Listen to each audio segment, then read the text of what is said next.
علم عطا فرمایا تو اتنا فرمایا کہ آپ سوچ بھی نہیں سکتے. وَعَلَّمَكَ مَا لَمْ تَكُنْ تَعْلَمْ. اے حبیب آپ کو تو اتنا سکھا دیا ہے, اتنا علم عطا فرما دیا ہے کہ آپ جو کچھ نہیں جانتے تھے وہ سب کچھ دے دیا. آپ امی نبی تھے, بے پڑھے لکھے نبی تھے, کہا کچھ بھی نہیں جانتے تھے. قرآن پاک میں کہا جو کچھ نہیں جانتے تھے نا وہ سب کچھ دے دیا. جو کچھ نہیں جانتے تھے وہ سب کچھ دے دیا.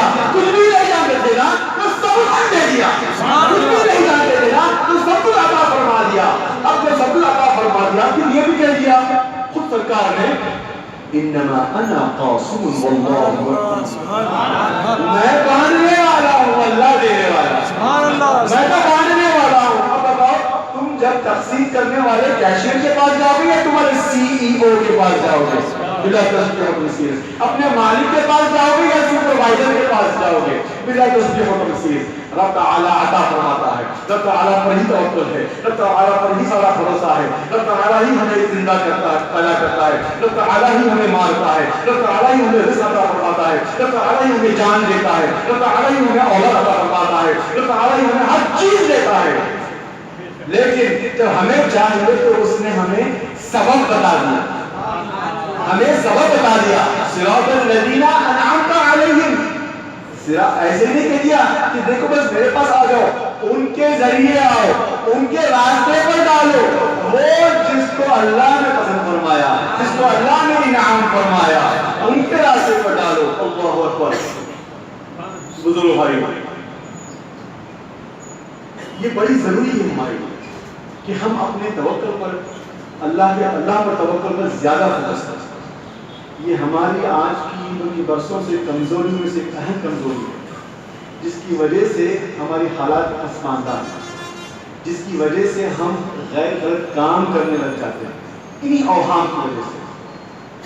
تو آج کا اگر کوئی پیغام میں آپ تک پہنچاؤں تو جو حضرات اس پر آلریڈی گامزن نہیں ہیں ان کو میں یہ دعوت دیتا ہوں, تأمرون بالمعروف, معروف کی طرف, نیکی کی طرف, بھلائی کی طرف میں آپ کو یہ دعوت دیتا ہوں کہ اوہام کو چھوڑ دیں, وہموں کو چھوڑ دیں. کام آنے والی تو اللہ کی ذات کا بھروسہ, کام آنے والا ہے تو رسول اللہ سے محبت ہے, رسول اللہ سے عشق ہے. کام آنے والا ہے تو اہل بیت سے محبت ہے, اہل بیت کا عشق ہے. کام آنے والا ہے تو صحابہ کی تعظیم ہے. کام آنے والا ہے تو قرآن پاک کی تلاوت ہے. آج دعا ہے کہ اللہ تعالیٰ ہم سب کو ان ساری چیزوں پر گامزن ہے. تو قرآن پاک میں قرآن نے فرمایا ما اصابک من شیء ما اصابک من حسنۃ فمن اللہ, کہ جو بھی آپ کو ملا وہ اللہ کی طرف سے ملا. وما اصابک من سیئۃ فمن نفسک, کہ جو بھی برا ملا, جو بھی نقصان پہنچا وہ تمہارے خود کی نفس. کیا مطلب خود کی نفس؟ تو بزرگوں نے ایک طریقہ بتا دیا. دیکھیں علم تو سب حاصل کرتے ہیں, علم تو ہر جگہ اویلیبل ہے, اور آج کے دور میں اتنا علم اویلیبل ہے شاید ہی کبھی زندگی میں کسی کو اویلیبل تھا ہمارے سے پہلے. گوگل, یوٹیوب بھرے ہوئے ہیں علم سے, لیکن وہ کون سا علم ہے جو ہمارے لیے مقصود ہے؟ کیونکہ نقصان دہ علم بھی وہاں موجود ہے, فائدے مند بھی علم موجود ہے. دعا اس لیے ہم کرتے تو کیا کرنا چاہیے کہ اللہ ہمیں نفع بخش علم عطا فرما, نقصان سے نہیں, اور اس نفع بخش علم سے نفع پہنچانا. تو پھر اللهم صل على سيدنا مولانا محمد وعلى ال سيدنا مولانا محمد وبارك وسلم. ظاہر منتشر ہو گیا ہے برہان. تو میں آپ سے عرض کر رہا تھا کہ اللہ تبارک تعالیٰ پر ہمیں سارا توکل کرنا ہے, اور اگر ہم دنیا کی عارضی ٹیمپرری چیزوں پر توکل کریں گے تو پھر ہم بکھر جائیں گے. اور ہم دیکھ رہے ہیں کسی کی جاب چل جاتی ہے, کسی کا بزنس خراب ہو جاتا ہے, کسی کو کچھ مالی نقصان ہو جاتا ہے. بعض کا ہر ایک کا نہیں, بعض کا یہ حال ہے کہ وہ کمپلیٹ ڈپریشن میں آ جاتا ہے, یہاں تک کہ خودکش خیالات میں آ جاتے ہیں. تو مسلمانوں میں یہ حال ہم دیکھ رہے ہیں.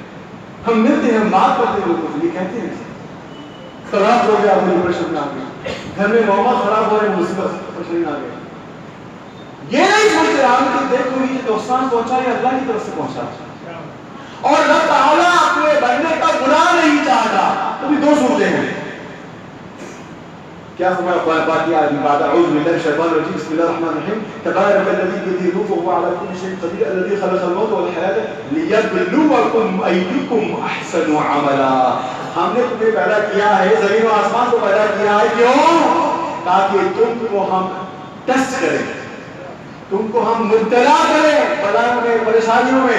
اب بزرگوں نے فرمایا دو طریقے ہیں, نیک بندے نمازی پرہیزگار پھر بھی مصیبت پڑ رہے ہیں. تو کہا اس کی وجہ یہ ہے کہ اللہ تمہیں ٹیسٹ کر رہا ہے کہ تمہارے عقیدہ کو بلند کرنے والا ہے. اگر تم اس ٹیسٹ میں کامیاب ہو جاؤ, اس امتحان کو تم پاس کر لو, تو پھر تمہارے درجات بلند ہو جائیں. اور خدا نہ خواستہ تمہاری نیکی کے بعد, تمہارے سارے اچھائی کے بعد ایک امتحان میں پڑے اور اس امتحان کے بعد تم راستے سے ہٹ گئے. اور تو یہ کیا ہے, میں نمازی, میں پرہیزگار, کسی کا نقصان نہیں چاہا, میرے ساتھ ہی کیوں ایسا ہو رہا؟ کیا میں اس میں تھا؟ اللہ کو العیاذ باللہ کس قسم کے خیرات جب آنے لگے تو یاد رکھو یہ تم فیل ہونے کے راستے پہ, یہ راستہ گمراہی کا ہے, یہ راستہ جہنم کا ہے, یہ راستہ عذاب کا ہے. رب تعالیٰ فرماتا ہے کہ دیکھو میں ٹیسٹ کروں گا. اچھا اور ایک طریقہ, جب نقصان میں پڑے, پریشانی پڑے, تو کہا استغفار خود کرنا, اللہ سے توبہ دلا کرنا. کیوں؟ کیونکہ ہو سکتا ہے کہ کہیں نہ کہیں تم نے کوئی ڈنڈی ماری, کہیں نہ کہیں تم نے بہت سارے گناہ کیے ہیں, اور یہ تمہیں اللہ کی رحمت ہے کہ تمہیں آخرت میں دنیا میں سے صلہ مل جاتا ہے. اور انشاءاللہ دنیا میں اگر تمہارے مصیبت میں پڑ رہے ہیں تو یہ دراصل تمہارے گناہوں کا ازالہ ہے, تاکہ تم جنت میں آسانی سے پہنچ جاؤ, تاکہ جب تم قیامت کے دن کھڑے ہو تعالیٰ کی بارگاہ میں تو تمہارا بیک پیک صرف نیکیوں سے بھرا رہے, تمہارا بیک, تمہارا شنطہ وہ نیکیوں سے بھرا ہوا رہے, گناہوں سے نہ رہے. تو تم قبر کے باہر نکلو تو پاک صاف ہو کر نکلو. اللہ اکبر. تو دیکھیے مبتلا ہونا, پریشانی میں پڑنا, یہ مصیبت کی بات نہیں, یہ پریشانی میں ہونا. دو دوسرے بتا دیے, ایک تو یہ کہ فوراً استغفار کر لینا, رب تعالیٰ سے توبہ دلا کر لینا, اپنے گناہ, اپنے آپ میں جائزہ, نفس کا جائزہ لینا کہ کہاں میں نے غلطی کی ہے, توبہ کرنا. اگر جانچ لیے, پہچان لیے کہ کیا کیا تھا, اس کو درست کر لینا اور توبہ کر لینا اور اپنے راہ راست پہ آ جانا. اگر نہیں معلوم کیا گناہ کیا تو بس ایسے ہی استغفار کر لینا کہ اللہ تو جانتا ہے, میں نے کہیں نہ کہیں کچھ خرابہ کیا ہے.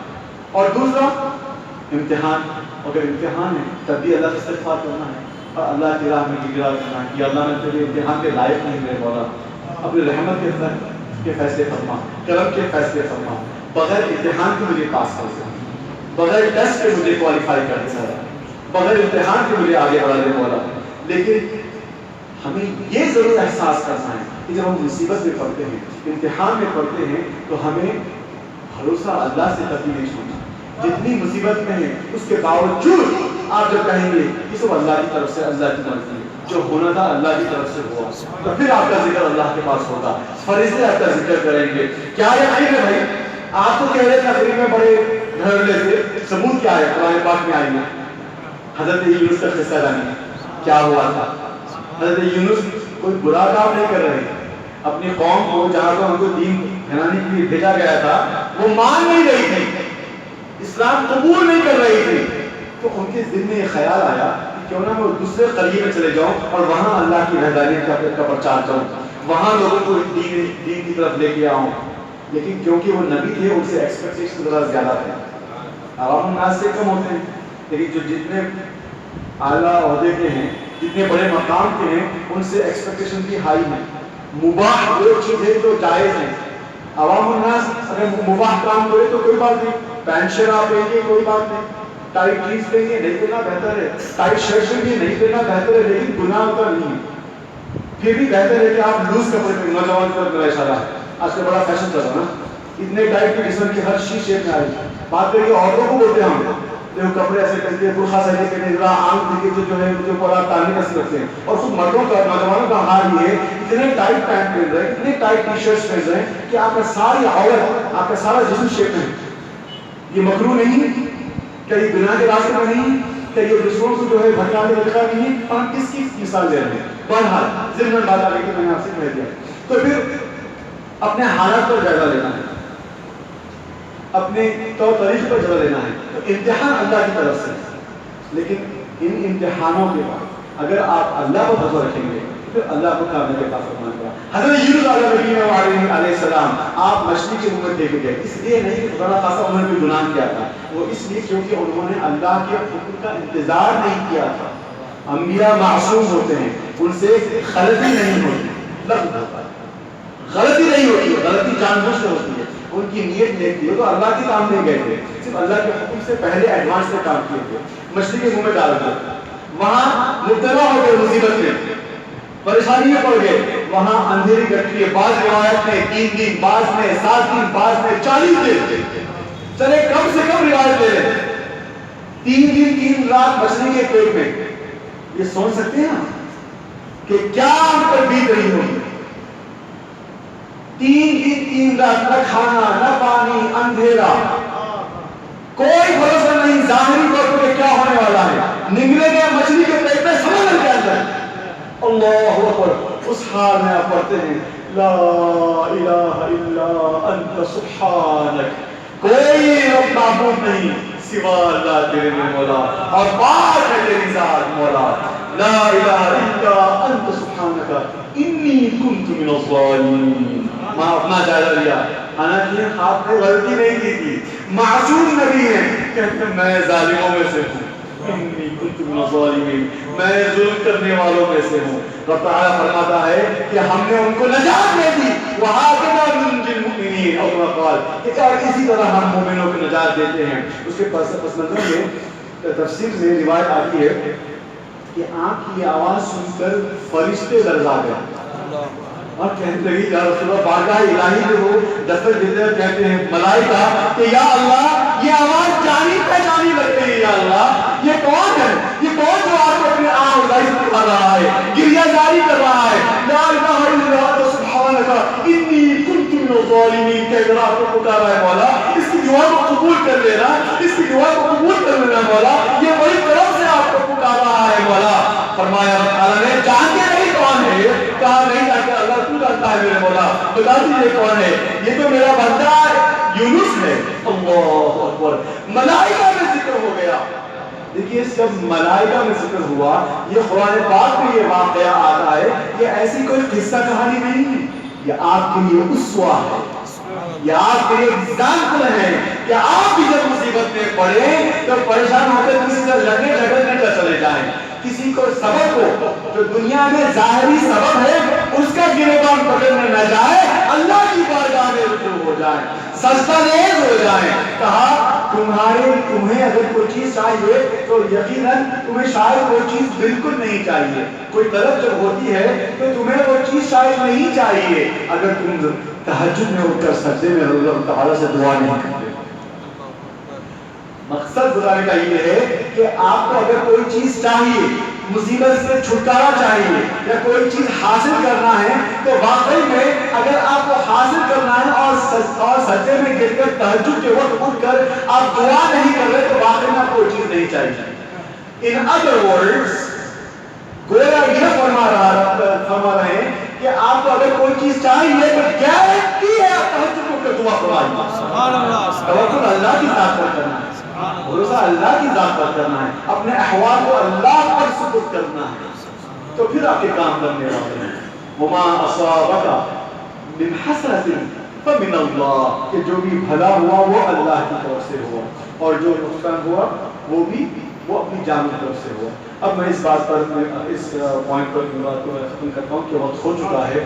اللہ تبارک و تعالیٰ کہ اللہ تعالیٰ ہمیں توفیق عطا فرمائے کہ ہم نیکی کو اپنائیں، اور نیکی کو اپنائیں اس کے بعد لوگوں کو نیکی کی طرف بلائیں۔ تو تعالیٰ سے دعا ہے کہ اللہ تعالیٰ ہمیں توفیق عطا فرمائے کہ ہم اپنے آپ کا جائزہ لیں اور گناہوں سے اپنے آپ کو پاک کریں، اور گناہوں سے اپنے آپ کو پاک کر کے لوگوں کو برائی سے روکیں، اور ہمارے ایمان کو تعالیٰ سے دعا ہے کہ وہ مضبوط فرما دے، وہ قوی فرما دے، ایمان کو تندرست فرما دے ہمارے، اور ہمارے دلوں میں اللہ رب تعالیٰ کی محبت، اس کے حبیب پاک کی محبت اور اہل بیت اطہار کی محبت اور قرآن پاک کی محبت ہمارے سینوں کو میں راسخ فرما دے اور ہمارے سینوں کو منور فرما دے۔ وما علینا الا البلاغ، وصلی اللہ علی سیدنا محمد وعلی آلہ وصحبہ اجمعین۔ جو حضرت سنت نہیں پڑھی